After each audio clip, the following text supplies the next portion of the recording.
Para nosotros es un gusto este día dar inicio a nuestro primer teleeco en la cual se va a presentar un caso. Realmente está todo el equipo que están acá apoyándome, doctora Ani Orellana, doctora Claudia Zabaleta, doctora Yulisa Escobar, doctora Carla Martínez, que están acá en la oficina. Y bueno, saludos también a nuestros ponentes, a doctora Iris, a doctora Mira Gavidia, al doctor Héctor Ramos, que va a ser también parte de los ponentes de esta tarde. Y bueno, decirles que para nosotros como Instituto Nacional de Salud es un verdadero honor iniciar con la presentación de casos. Nuestro teleco tendrá tres modalidades. En nuestra primera sesión tuvimos una ponencia magistral y esta segunda sesión estará basada en la presentación de casos. Más adelante hemos programado un par de foros en lo que resta del año, que ahí vamos a cumplir con las tres modalidades. Entonces, este día vamos a hablar precisamente de enfermedad de Chagas agudo, por lo cual se tiene una presentación lista. Antes de ello, quiero decirles que como parte de poder ir evaluando o verificando qué tanto nuestros teleecos están generando buena información a los profesionales que se han conectado, se les realizará un examen, que es un examen de 3 preguntas, para poder tener claro qué es lo que sabemos, qué es lo que no sabemos, y conforme las ponencias se desarrollen, pues obviamente esperamos que esas dudas, esas inquietudes, esas preguntas queden claras. Así que en este momento compartiríamos el link en el chat para que podamos realizar el examen. Ahorita les daríamos 3 minutos, por favor, para que lo puedan completar. Sí les pediría a todos los que están conectados que por favor nos lo llenen. Esto no se trata de una evaluación individual, no nos interesa saber que X o Y persona tenga buena o mala nota. Nos interesa saber en general qué es lo que se conoce y queremos saber si al final eso que hemos explorado queda claro al final de las 3 ponencias de este día. Buenas tardes. Como parte de la presentación de casos, vamos a presentar un caso de Chagas agudo identificado en el departamento de San Miguel para el año 2023. Esperamos que este sea un enfoque epidemiológico. En los datos generales, es una paciente femenina de 7 años de edad. Ella reside en el departamento de San Miguel, distrito Chinameca, y es una estudiante de primer grado. Algo muy importante evaluar en estos casos es el contexto familiar para describir la ubicación geográfica de la vivienda. Esta se encuentra ubicada en un área de difícil acceso vehicular y no hay servicio de transporte público. Es una vivienda de una construcción adobe, madera, techo de lámina. Existe un solo espacio, está dividido por secciones por plástico. El piso es de tierra y la cocina es de leña. Algo muy importante en el ambiente peridomiciliar es que existe un ambiente propicio como leña apilada, terreno extenso, muchos cultivos y presencia de animales como perros y gallinas. Más adelante vamos a ver cómo se relaciona este ambiente con la enfermedad. En cuanto al familiograma, pues tenemos ahí encerrada con 2 círculos a la paciente caso, una paciente de 7 años que vive con sus 2 padres, con sus 2 hermanas adolescentes y la tía del papá. En cuanto a la historia epidemiológica, que es importante en estos casos, podemos ver que la paciente habita en una vivienda de construcción, como mencionaba, con paredes de adobe, en menor proporción madera. Este ambiente es ideal para el desarrollo del vector y, como les mencionaba también anteriormente, estos acúmulos de leña y la vegetación, podemos observar que este ambiente es ideal, ¿verdad? Y desde acá podemos nosotros hacer un nexo epidemiológico para pensar en la enfermedad de Chagas. En las imágenes, esto nos puede hacer como visualmente una idea, ¿verdad?, de cómo es el ambiente donde vive la paciente del caso. La línea de tiempo que manejamos en epidemiología es muy importante porque nos permite ver la evolución del caso a lo largo del tiempo y relacionarlo con el periodo de incubación, que para la enfermedad de Chagas es 5 a 14 días. Podemos ver que esta paciente inició con un cuadro a partir del 14 de febrero, presentó edema bipalpebral, ella consultó en el primer nivel de atención el 16 de febrero y en esta ocasión fue diagnosticada como un absceso ocular. Sin embargo, la paciente no mejoraba. El día 4 de marzo decidió consultar en una clínica privada donde le indicaron un examen cualitativo para Chagas, una IgM para Chagas, cuyo resultado fue positivo. La paciente demoró un poco en atender a los servicios de salud con este examen y fue hasta el día 4 de abril que consulta nuevamente con el resultado en el primer nivel de atención y luego referida al segundo nivel. Sin embargo, se reporta el caso y las acciones antivectoriales se realizan el día 8 de abril. Para el día 12 de abril, la paciente consulta en el segundo nivel de atención y se toman los exámenes según lineamiento, que es el concentrado de Strauss y la gota gruesa o gota al fresco. También al dar estos exámenes un resultado negativo, se toma una segunda IgM a nivel hospitalario, que es para Chagas, y el resultado es positivo, y se decide iniciar tratamiento el 5 de mayo. En cuanto a la historia clínica, donde se le sospechó el diagnóstico, tenemos que para el día 4 de abril la paciente consultó con el examen cualitativo para Chagas en el primer nivel de atención y pues en esta ocasión fue referida al segundo nivel. Le describen los signos vitales normales, no antecedentes médicos, quirúrgicos o alergias. Algo muy importante es que al examen físico le describen el ojo derecho con leve edema de párpado inferior. Podemos observar en la fotografía que a pesar de que había pasado un poco más de un mes, la paciente persistía con este edema bipalpebral. En la evolución clínica tenemos el retorno del segundo nivel de tensión que fue evaluada el 12 de abril. En esta evaluación se describe que la paciente todavía presenta el edema bipalpebral de ojo derecho y que le realizan una prueba IgM cualitativa para Chagas en un laboratorio particular y que se reporta como positiva.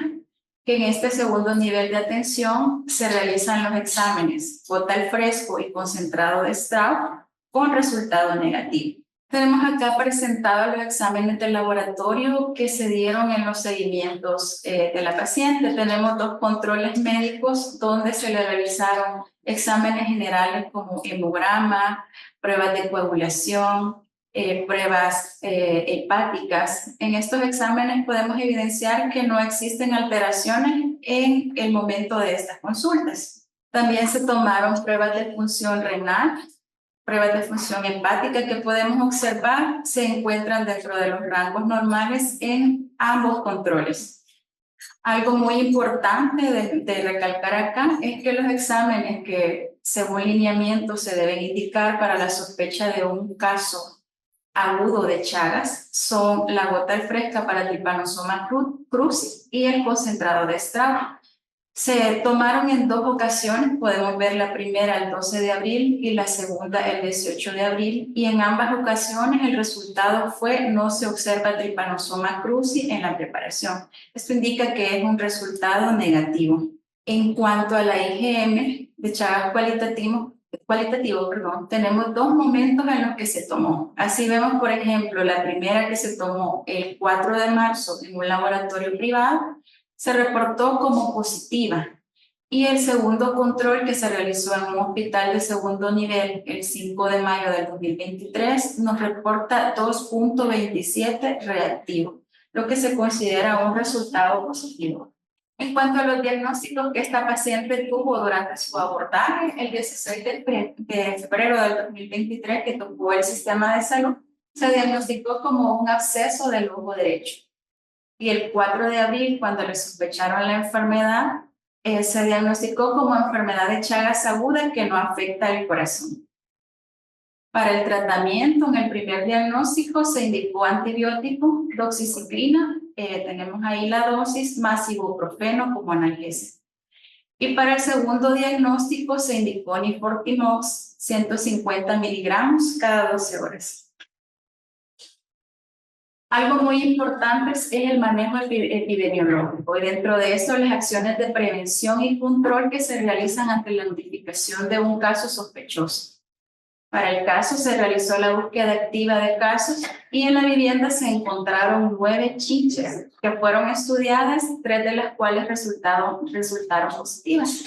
Además, en el peridomicilio se inspeccionaron 12 viviendas más donde se identificó también la presencia del vector. El índice de infestación para la vivienda del paciente caso fue 33.3%. Es importante mencionar que un índice de infestación superior al 5% nos puede indicar un alto riesgo para sufrir la enfermedad de Chagas. Dentro de las acciones que se realizó, pues se realizó también rociado según el lineamiento en las 12 viviendas inspeccionadas que se había encontrado el vector y se identificaron 6 personas relacionadas con el caso, un masculino de 42 años y 4 femeninas de 40, 19, 16 y 88 años respectivamente. Algo muy importante en la investigación del nexo epidemiológico es que la paciente de 88 años, cuando le exponía el familiograma, es decir, la tía del padre de la paciente caso, se reportó con un diagnóstico de Chagas crónico en estos estudios que se realizaron. Siempre es importante mencionar las limitantes que se tienen ante la investigación de un caso. En este caso, como podíamos observar en el trayecto de la línea de tiempo, la atención médica fue una de las limitantes. ¿Pero qué explica esa limitante? Pues que la paciente vive en un área de difícil acceso y que por ello tardó mucho en cumplir las referencias indicadas. Esto, por ende, retardó las pruebas y retardó el tratamiento. En el análisis integral del caso nos podemos preguntar por qué estas pruebas que son específicas para Chagas agudo resultaron negativas. Por eso se hace un análisis para poder identificar todas las interrogantes que podamos tener en el desarrollo del caso. Entonces tenemos a una paciente femenina de 7 años de edad que presentó signo de Romaña, también llamado complejo oftalmoganglionar, y que fue diagnosticada en la fase aguda de la enfermedad de Chagas, que para su diagnóstico, según lineamiento, se utilizan métodos directos sin concentración, también llamada vuelta al fresco, y métodos directos de concentración, ya sea el microconcentrado o la técnica de Straub. En el caso de la paciente, estas pruebas habituales tuvieron un resultado negativo, por lo que se optó a tomar pruebas cualitativas como la IgM, que tuvo un resultado positivo y por ello se inició el tratamiento. Pero la investigación del nexo epidemiológico fue algo determinante, ya que se demostró la presencia y positividad del vector en la vivienda, así como un diagnóstico de Chagas crónico en otro miembro de la familia. Algo que puede explicar por qué estas pruebas de fase aguda fueron negativas es que, a pesar de que la paciente fue captada en el sistema de salud con un cuadro de enfermedad de Chagas agudo, esta tardó en atender las referencias hospitalarias. Estamos hablando de un periodo aproximado de 2 meses y esto podría explicar la negatividad de estas pruebas, ya que la parasitemia tiende a disminuir en un periodo de 30 días. Como conclusiones, el factor determinante para el diagnóstico del caso y su manejo posterior fue la investigación del nexo epidemiológico, las actividades que se llevaron a cabo con el equipo de control antivectorial permitieron determinar el riesgo y la exposición de la paciente al vector, así como que realizar estas actividades permitió investigar al 100% de todos los casos sospechosos que componían el núcleo familiar y poder diagnosticar a un miembro de la familia del paciente caso. ¿Qué nos queda como aprendizaje, verdad? Que podemos dar como recomendaciones a lo largo del estudio del caso. Que a los establecimientos locales de atención es importante definir o aplicar la correcta aplicación de casos, ¿bien? O sea, aplicar la correcta definición de casos sospechosos de Chagas por parte del personal médico, que son los que están en atención directa de los pacientes. que realizar una adecuada investigación de campo y aplicar pruebas adicionales cuando tenemos alguna duda diagnóstica es importante para determinar estos diagnósticos y hacer un buen manejo. Para ello nos vamos a apoyar del equipo técnico de epidemiología que cuentan con experiencia en estos casos y saben el qué hacer ante la notificación de un caso. A los sistemas básicos de salud integral, SIBASIS y regiones de salud, recomendar que la capacitación constante de los recursos para la adecuada detección de casos es vital en este tipo de diagnósticos. Entonces, esta sería la presentación del caso. Hemos tratado de hacer un abordaje epidemiológico, ya que en este tipo de enfermedades no llegamos solamente hasta lo clínico, sino que hay que indagar un poco más para poder sospechar la enfermedad. Ok, muchas gracias, doctora Iri Chávez, por su excelente ponencia. Y bueno, continuando en esta jornada, vamos a darle la palabra al doctor Héctor Ramos, quien nos hablará del diagnóstico y manejo de los casos de Chagas. Muy buenas tardes a todos y muchas gracias por la invitación. Un gusto de verlos, ¿verdad? Que estamos a la orden siempre en la Dirección de Epidemiología. Y pues casualmente me tocó un tema que a mí me gusta mucho, que es precisamente el de Chagas, ¿verdad? Entonces, y es una realidad que tenemos. No hay que olvidar cuando hablemos de Chagas que es una enfermedad endémica. La punta de lanza para hacer cualquier abordaje con ella, como bien dijo la colega, es la definición de caso. ¿Cuáles son los criterios de definición de caso para un Chagas agudo? Es aquella persona con fiebre de grado variable que tiene malestar general, hepatomegalia y linfadenopatías, que puede o no tener una reacción inflamatoria, que es lo que se conoce como chagoma, y cuando se presenta con ese edema unilateral de ambos párpados, el famoso signo de Romaña, y que además tenga el antecedente de haber estado expuesto a factores de riesgo como es la picadura de la chinche.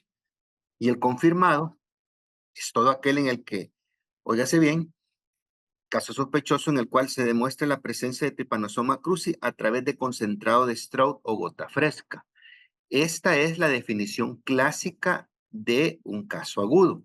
Sin embargo, el caso que están presentando en esta ocasión, digamos que es un poco atípico, pero todavía cabe dentro de esta situación. Y como muy bien dijo la doctora, hay una situación que es la que hizo que las pruebas salieran negativas y no era lo que esperábamos clásicamente para definirlo como agudo. Solo menciono el congénito porque es aquel también que se da cuando ocurre en un recién nacido de una madre que tiene un diagnóstico de Chagas, ya sea agudo o crónico. Ese es el sospechoso, y el confirmado es todo aquel sospechoso congénito en el cual se demuestra la presencia del parásito a través del método de Stroud en las primeras 8 semanas de vida, o que se demuestra de manera a partir de serología a partir del 10º mes de edad. Y esto hay que tener cuidado porque en los primeros meses la parasitemia puede ser muy baja, no puede ser tal vez tan detectable a través de los métodos convencionales, inclusive del Stroud, ¿verdad? Y entonces pues necesariamente tenemos que terminar utilizando serología. ¿Cómo se transmite esta enfermedad? Porque me pidieron hablar de transmisión, diagnóstico y tratamiento. La vía vectorial es la clásica y aquí ocurre cuando el vector pica a la persona y el vector inmediatamente defeca, y en las heces están pues las formas infectantes y la persona al rascarse pues se inocula. Pero hay otras vías como la no vectorial, la que mencionamos, la vertical de madre a hijo. Puede haber transmisión transfusional, lo cual en nuestro país pues es muy improbable porque aquí pues se hace un tamizaje del 100% de la sangre, o sea que hay sangre segura a través de trasplantes en pacientes que no han sido identificados que sean portadores.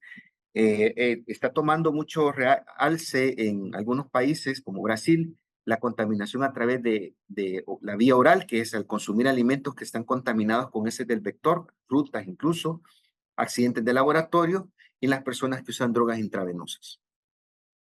Esta es la imagen clásica y permíteme activar el apuntador para tener una mejor, para apuntar mejor esto. El momento en que la chinche pica, aquí defeca, y en esta parte está precisamente, en estas heces, están precisamente las formas infectantes. En sangre veríamos esto, ¿verdad? Que estas son las formas móviles que se ven entre las células sanguíneas del Trypanosoma cruzi. Hay manifestaciones clínicas específicas, las mencionaron muy bien, y son apenas el 5% de los casos que se dan. El chagoma de inoculación, pues que es esta lesión poco o nada dolorosa, que tiene diferentes aspectos, y con una adenopatía satélite que persiste entre 1 a 3 semanas, pero puede durar más, y eso explica por qué todavía lo encontraron en el ojo de la niña. Esto es una imagen tomada de un libro de texto. Ahí donde se da el chagoma de inoculación, y es especialmente característico el signo de Romaña que se da con ese edema bipalpebral, pero que generalmente no lleva secreciones y no tiene afectación de la mucosa. Eso es bien importante tenerlo en cuenta a la hora de hacer un diagnóstico diferencial y la presencia de la adenopatía. Pero también hay manifestaciones clínicas que son inespecíficas, y como ven aquí son tan variadas, van desde un proceso febril prolongado, crecimiento de vísceras, anemia, edemas, irritabilidad, somnolencia, o sea, son bien inespecíficas, y en niños muy pequeños se observa un poco más la parte de hepatoesplenomegalia, anemia, anorexia y edema, especialmente en los menores de 4 años. Entonces, este es un diagnóstico diferencial para muchas, porque una fiebre prolongada puede ser tifoidea, puede ser malaria, puede ser una leptospirosis. Entonces, siempre es importante por eso investigar el nexo epidemiológico que pueda tener con las condiciones de riesgo. Para el diagnóstico, pues lo ideal es inicialmente en la fase aguda hacer una detección del agente mediante pruebas parasitológicas directas. Si usted hace una observación a través del microscopio en sangre periférica en fresco, puede ver pues la forma móvil como lo vimos en una lámina anterior. Si se hace una tinción de sangre periférica con gienza, por ejemplo, en una gota gruesa, puede ver un poco mejor la morfología con más detalle, porque hay que diferenciar de algunos otros tripanosomas que son saprófitos, como es el tripanosoma rangeli, que puede ser un hallazgo fortuito y no necesariamente significar mal de Chagas. Si la parasitemia es muy baja, entonces se utilizan técnicas de concentración, como es el concentrado de Stroh o el microhematócrito que se utiliza en los recién nacidos. Si usted hace una prueba al fresco, como la que acabamos de mencionar, tiene usted una sensibilidad del 85%, es decir, que tiene un 85% de chance de que le salga positivo en un paciente que tenga la enfermedad. Pero si utiliza un método Stroh o un microhematócrito, esa sensibilidad aumenta hasta el 95%. Cosa importante aquí de mencionar es que pasados 30 días, cualquiera de estas pruebas pierden mucho de su sensibilidad. Es decir, que la persona puede estar enferma y darle un falso negativo. Entonces, esa es la razón por la que creo que en este caso, como bien lo mencionaban, tardó más de 30 días a partir de la fecha de inicio de síntomas, y por eso que aunque le hicieron todas las pruebas, obviamente las parasitológicas ya no iban a salir positivas. Existe otra forma diagnóstica como la PCR, pero esta todavía hay mucha discusión respecto al grado de sensibilidad y especificidad y los valores predictivos respecto al tiempo en que se deba tomar la prueba. Entonces, por eso su uso todavía no está muy consensuado cuando debe usarse. ¿Cómo interpretarse? Básicamente se menciona también el seno diagnóstico y hemocultivo, ¿verdad? Son métodos antiguos, su sensibilidad depende del grado de parasitemia, incluso hay senodiagnóstico artificial, es decir, que no ponen a la chincha a picar a la persona, sino que se ponen en recipientes especiales de látex parecidos a un preservativo, se llena con la sangre del paciente y la chincha pica ahí, ¿verdad? Pero pues actualmente está un poco usado por los costos y otros factores. Y otro dato interesante, y eso por este caso es un caso un poco atípico, es que cuando ya hablamos de pruebas serológicas, ya no tanto hablamos de un caso agudo, sino que lo que se le llamaba antes un caso en fase indeterminada, pero para fines prácticos, dado que hablamos de IgM, todavía podríamos tener el chance de considerarlo agudo. Sin embargo, acuérdense, la gold estándar para esto es las pruebas parasitológicas. Lamentablemente, por el tiempo de evolución, pues ya no fue posible. Si yo decido dar tratamiento, me salió el paciente positivo, entonces tengo que decidir, ¿le doy tratamiento o no? Existen varios criterios para decidir usar nifurtimox. Es un medicamento tóxico, es limitado su existencia, entonces no lo puedo usar con todo el mundo. Entonces se utilizan criterios como estos que tienen en pantalla, que se llaman estadios de Kushner. Por ejemplo, el estadio 0 es aquel que tiene serología reactiva, como en este caso, tiene su electrocardiograma y radiografía normales. En el grado 1, sigue, son positivos en serología, pero tienen un SG ya con cambios y la radiografía aún es normal. En una fase 2, la serología, el electro y la placa ya son anormales. En el estadio 3, tiene todo lo demás anormal, además que ya tiene signos de insuficiencia cardíaca. ¿Por qué me interesa esto? Porque entonces llego a esta parte. ¿A quién le debo de ofrecer siempre tratamiento etiológico? A todo paciente que tenga una infección aguda por Trypanosoma cruzi o que tenga los criterios anteriores en 0, como el caso de esta niña, que gracias a Dios, pues se tenía el medicamento y se le ofreció. Todo paciente con infección congénita inicial por T. cruzi, Niños de 12 años con infección crónica por T. cruzi también serían importantes darles manejo. En 100% de los casos debería de usarse. Niños de 13 a 18 años con infección crónica de T. cruzi también se recomienda su uso. Pacientes con T. cruzi que se reactiva y que tengan de base, sean convivientes con el VIH o tengan otro tipo de inmunosupresión. Eso serían, como así decirlo, indicaciones absolutas. ¿Quiénes se le podría ofrecer tratamiento, pero ya de una manera, digamos, dialogada, de consentimiento informado, diciéndole a la persona de la probabilidad de que a pesar del medicamento puede enfermar de todas maneras? Aquellas mujeres en edad fértil, adultos de 19 a 50 años que tengan la forma indeterminada o crónica y que tengan Kushner grado 1 o 2, es decir, que tengan anomalías en el electro o anomalías todavía en la radiografía. Tratamiento inminente con inmunosupresores es un paciente que tiene antecedentes previos de Chagas y que su curación fue de todo, digamos, demostrada. También sería indicación relativa. Tratamiento opcional, es decir, ya queda totalmente, es un 50-50 la efectividad del mismo.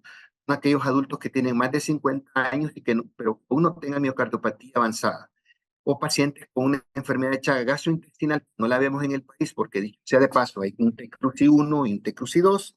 El 1 es el que da afección cardíaca, que es la que tenemos aquí en América Central, y el tipo 2 es el que da afección también de esófago y de colon, que lo tienen en América del Sur.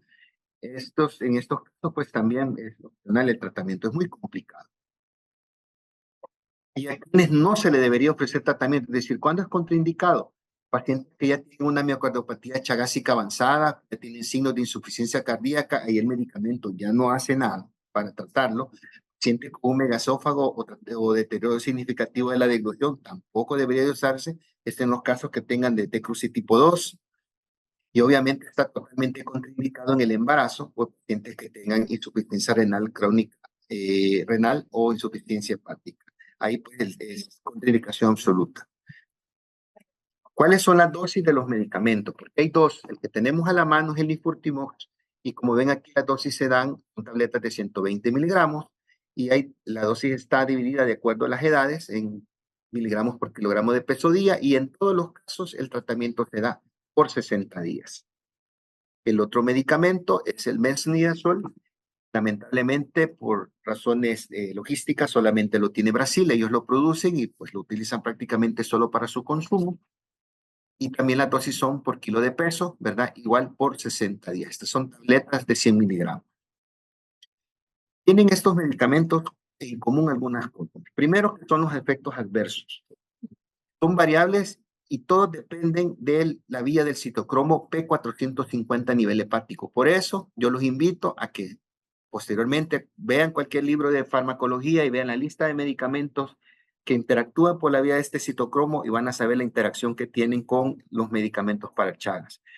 Si el medicamento activa, es decir, acelera el citocromo P450, entonces la degradación del medicamento va a ser mayor. Entonces significa que la efectividad puede disminuir del medicamento para Chagas. Si al contrario el medicamento con el que lo están combinando lo inhibe, entonces lo que va a hacer es que disminuya el procesamiento del benzonidazol o del Nifurtimox, y entonces aumenta el chance de toxicidad. Cuando va a haber problemas con estos medicamentos, usualmente se presentan en las primeras 2 semanas hasta 4 semanas de iniciado el tratamiento. Se ha visto que a mayor edad la persona tiene, entonces es mayor la probabilidad de que haya efectos secundarios. La mayoría de efectos secundarios son leves a moderados, no requiere suspender el tratamiento, pero pueden en algunos casos ser graves. ¿Cuáles son los efectos más frecuentes? Erupciones cutáneas, trastornos digestivos de todo tipo, como ven acá, síntomas generales, ¿verdad? Como ven aquí, puede incluir fiebre, artralgia, mialgia, fatiga, adenopatías, pero puede haber también efectos en el sistema nervioso periférico central. Pueden ir desde cefalea, anorexia, irritabilidad, hasta convulsiones y dolores neuropáticos. Ojo con las transaminasas, estas deberían de verse por lo menos cada 2 a 4 semanas durante el tratamiento, y si se eleva por encima de 3 veces del valor normal, entonces habría que suspenderlo y reiniciarlo un mes después. Ojo también si hay eosinofilia, eso también puede ser signo de toxicidad. Y en el primer año de vida, el tratamiento, en el paciente que tiene durante el primer año de vida, el tratamiento puede producir en algunos casos retardo del crecimiento, especialmente esto se ve con el Nifurtimox, pero no debe inducir la suspensión del mismo. Entonces, como ven, el manejo de esto no es sencillo, requiere una intervención desde el punto de vista clínico, epidemiológico, como dice la redundancia, valga la redundancia, integral, porque se tiene que tener el abordaje del problema por varios frentes. Viendo al paciente como un todo y como muy bien lo dijo la colega en su presentación, muy brillantemente, tiene que ser hecho eh, también una buena evaluación epidemiológica para saber y conocer realmente si estamos ante un caso de Chagas o otra enfermedad, porque esto podría haber sido también leptospirosis o otra cosa, pero eso depende y por eso la reflexión para todos los que ven pacientes, pregunten siempre los datos epidemiológicos, no se conformen solo con la parte clínica. Ese es el plus que tenemos los epidemiólogos, vemos más allá, pero pues tenemos que apoyar y trabajar como equipo. Eso es lo que yo les traía, pues les agradezco su atención y quedo atento a sus comentarios o preguntas. Muchas gracias, Héctor, por tus valiosos aportes. La verdad que ha sido una ponencia muy enriquecedora que nos ha hecho recordar a todos los médicos y al personal que se encuentra conectado, pues todo lo que tenemos que saber y estar actualizados. Quiero aprovechar en este momento para saludar. Me he tomado el tiempo para ver todo lo que se han conectado y bueno, ahí veo a nuestra directora de la Dirección de Epidemiología, Ana María. Veo conectado al doctor José Dan Martínez, el jefe del Departamento de Vigilancia del Seguro Social. Y también observo a muchos compañeros epidemiólogos, tanto de unidades médicas, de hospitales, gente de Oriente, Ciudad y La Unión, he visto muchos conectados, también de la región metropolitana. Bueno, saludos a Mauricio Vázquez y a todo su equipo, y muchas personas que de verdad nos agrada que estén. También hemos visto de una clínica del Ministerio de Agricultura, que ahí nos saludaban y se identificaban. Este teleco está hecho para todos aquellos que sabemos que la epidemiología es un componente importante y en ese sentido, pues y continuando, ahora tengo el honor de presentar a la doctora Mirna Gavidia, que esta tarde nos hablará del elemento que nos hace que esta enfermedad se vuelva transmisible. Entonces, doctora Mirna Gavidia, le doy la palabra y no dudo que también nos va a ilustrar mucho sobre los aspectos entomológicos de la enfermedad. Bueno, buenas tardes. Para la unidad de vigilancia de enfermedades transmitidas por vectores es un gusto participar en este tipo de jornadas que nos ayudan a conocer más sobre las enfermedades idóneas de nuestro país. En primer lugar, quiero acentuar lo importante que es el manejo integrado de la enfermedad de Chagas, el cual debe hacerse, valga la redundancia, de una forma integrada en la que participe vigilancia epidemiológica, vigilancia laboratorial para que se haga un diagnóstico y un tratamiento oportuno. También el control de vectores y la vigilancia entomológica es importante para el control de la interrupción de la circulación del parásito. La promoción de la salud se vuelve importante también para conocer la enfermedad y la capacitación en el recurso nuevo. La participación comunitaria e institucional también es de suma importancia, así como la investigación. Ya el doctor Ramos habló de lo importante que es la transmisión vectorial, que es la más importante en el país. Nosotros hemos tenido dos tipos de vectores que transmiten la enfermedad, los niprolisos, que desde el 2010 fue ya eliminado en el país, y nos ha quedado el teatoma dimidiata, que es el que nos está dando problemas a nivel de todo el país, porque se encuentra diseminado en todo el territorio nacional. Este vector, el teatoma dimidiata, es una especie autóctona que tiene un ciclo de vida de 12 a 24 meses, es y peridomiciliar, y se caracteriza por vivir en las viviendas de agua vegana, Baharek. Como pueden ver, la distribución del teatoma dimidiata es prácticamente a nivel de todo el país, excepto en algunos lugares como Santa Ana, Sonsonate, Aguachapán y La Unión, que se han reportado en algún momento el teatoma rigmani, pero el teatoma dimidiata es el que persiste en todo el país. Y esto va de acuerdo a la presentación de los casos de Chagas agudo que tenemos, que también están distribuidos a nivel de todo el país. Como pueden ver, desde el 2019 al 2023, esa es la distribución de los casos que se han definido como casos de Chagas agudo por el sistema de información oficial. ¿Cuál es la eficacia del tratamiento antiparasitario? La verdad que este tratamiento es efectivo si se da en los primeros años de vida, pero principalmente cuando el paciente está en un proceso agudo de la enfermedad.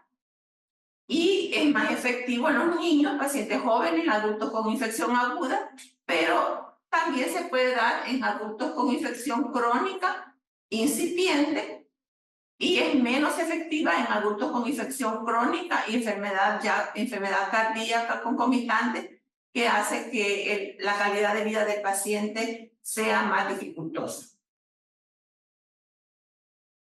¿Cuáles son los obstáculos para detener la transmisión de la enfermedad de Chagas? En los países endémicos y en los países no endémicos, la transmisión es la misma, vectorial o no vectorial. Pero lo más importante en todos los países es la falta de un diagnóstico oportuno. Realmente, en la medida que el personal clínico haga un diagnóstico rápido, también el paciente va a recibir tratamiento más rápido, y las acciones para el control del parásito del vector van a ser mejores. En cuanto a la transmisión vectorial, también podemos tener problemas con resistencia al insecticida, que en nuestro país, prácticamente eso todavía no lo tenemos. Se han hecho estudios y todavía el insecticida que se utiliza es efectivo para la eliminación y el control de las chinches triatomara. Ya el doctor habló que la transmisión no vectorial puede ser por mujeres embarazadas que transmiten de una forma vertical el parásito al bebé, por bancos de sangre, que también en nuestro país no sucede, porque todos los donantes, la sangre de donantes son tamizadas, y donación de órganos y tamizada. El ciclo de transmisión vectorial de la enfermedad de Chagas es prácticamente lo que nos ayuda a que esta enfermedad no termine, y es por las mismas condiciones en que nuestra población rural principalmente vive. Las chinches tienen la capacidad de ocultarse en los escombros o en las ranuras de las paredes de las casas y salen por la noche a alimentarse. Pueden alimentarse también de animales domésticos y también del ser humano. Cuando se alimentan por la sangre, ellos tienen la capacidad también de defecar en el momento que se alimentan, y ahí en las heces contaminadas dejan ya listo para que el parásito pueda penetrar a la persona y empiece la replicación del tripanosoma dentro de la sangre del paciente. Si el paciente que ha sido picado tiene la enfermedad en su fase aguda, que los síntomas son muy parecidos a cualquier otra enfermedad infecciosa y no es detectada, pasa a una fase crónica, donde también vamos a tener problemas ya sea del corazón o del sistema digestivo.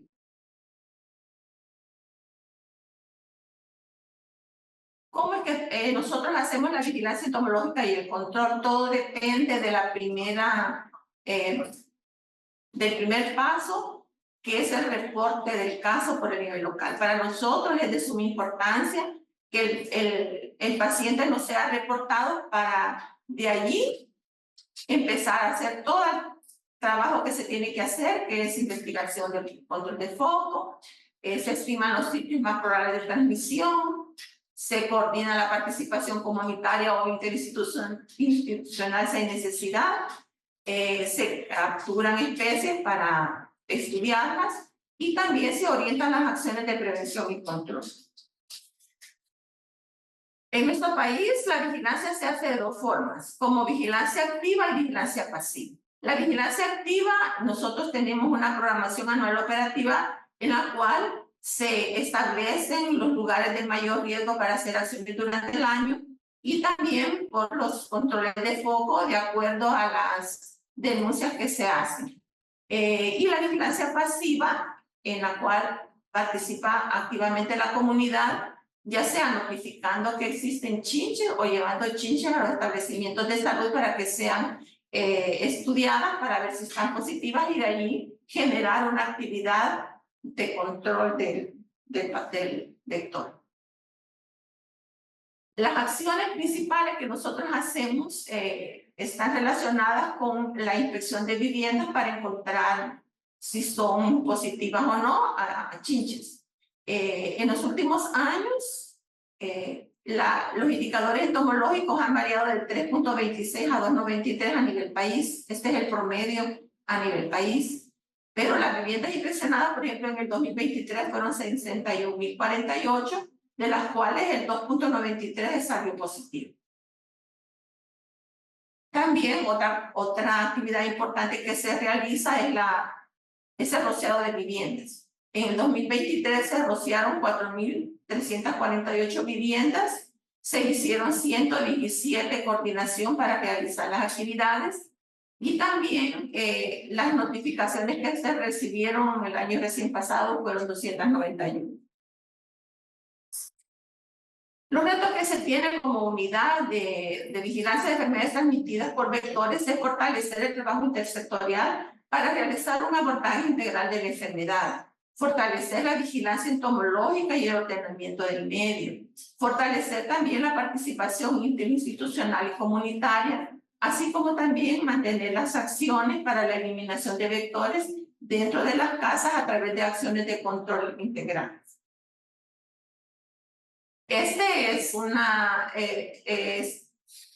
ejemplo de los materiales que se distribuyen a nivel país. Este fue uno de los últimos materiales que está muy bonito, que se coordinó con JICA para la impresión, donde están los casos los aspectos más importantes de la enfermedad, que es enfermedad, cómo se transmite, cuál insecto la transmite y los estudios del tiatomino, como es la circulación tanto del tiatomino como de la infección parasitaria a nivel del paciente. Para terminar, queremos dar un reconocimiento especial a todo el personal de salud que participa. Ya ustedes vieron lo difícil que a veces es llegar a esos lugares de difícil acceso para trabajar, y el personal de salud se integra para hacerlo.